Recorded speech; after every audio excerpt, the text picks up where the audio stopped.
மனம் வேதனைப்படுவதை உணர்ந்து மிகவும் கவலைப்பட்டார். அதனால் திடீரென லட்சுமணன் சிற்றப்பாவை காண அயோத்திக்கு சென்று விட்டார்.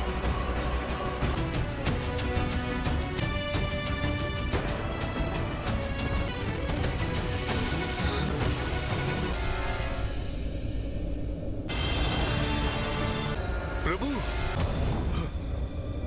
பிரபு,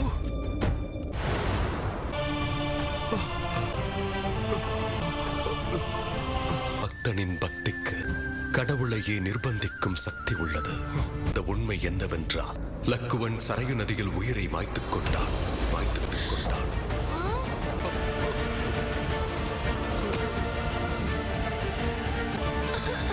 எங்கள் முன்னோர்களின் மரியாதையை காப்பாற்றுவதற்காக உயிர் நீத்த விருப்பமெல்லாம் என் பிள்ளைகளும் அதே வழியில் செல்ல வேண்டும். கொடுத்த வாக்குறுதியையும் நீதியையும் காப்பாற்றுவதற்கு உயிரை தியாகம் செய்ய வேண்டும். ரகுகுல பாரம்பரியத்தை காப்பாற்ற வேண்டும். நீங்கள் கூறுகிறீர்களோ இல்லையோ, இந்த பக்தனுக்கு அனைத்தும் புரிகிறது பிரபு. தம்பி லட்சுமணனை பிரிந்து தாங்கள் எவ்வளவு துயரத்தில் இருப்பீர்கள் என்பதை நான் அறிவேன். அவர் உங்களோடு தான் இருக்க வேண்டும், உங்களோட அல்ல.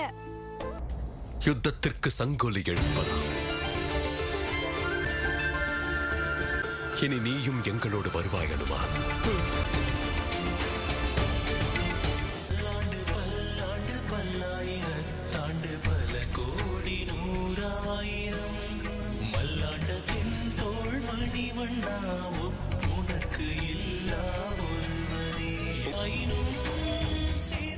வாழ்க வளமுடன்.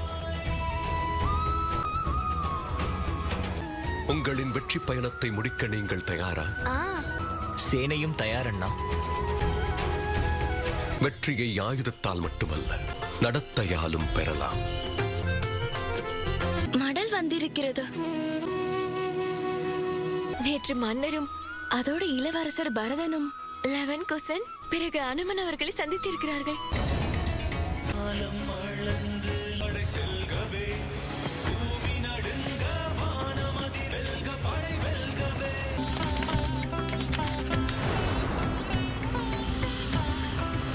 மன்னர், நாம் கைப்பற்றிய கிராமத்து மக்கள் அயோத்தி மன்னன் ராமனிடம் உதவி கேட்டிருக்கிறார்கள்.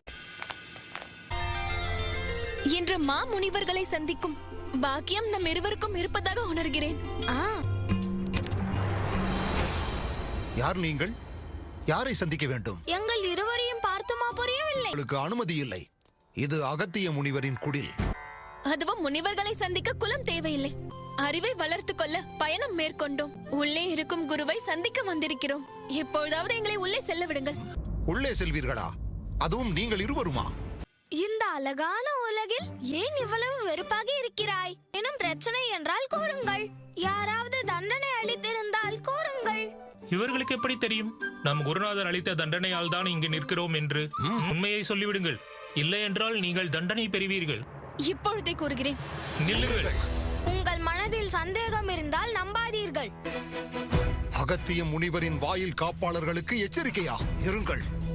இப்பொழுதே உங்களை முனிவரிடம் அழைத்துச் செல்கின்றேன். அங்கு பாருங்கள் மன்னா, ராமனின் சேனை உள்ளே நுழைந்து விட்டது. குருவே, இந்த சிறார்கள் உங்களை சந்திக்க பிடிவாதம் பிடித்தனர். முனிகுமாரர்கள் வேடத்தில் இருக்கிறார்கள். அயோத்தியின் மன்னன் ராமன் மற்றும் சீதையின் பிள்ளைகள் லவன் குசன். எங்களை மன்னித்து விடுங்கள். ஆனால் மனதளவில் என்றும் முனி சிறார்கள் தான்.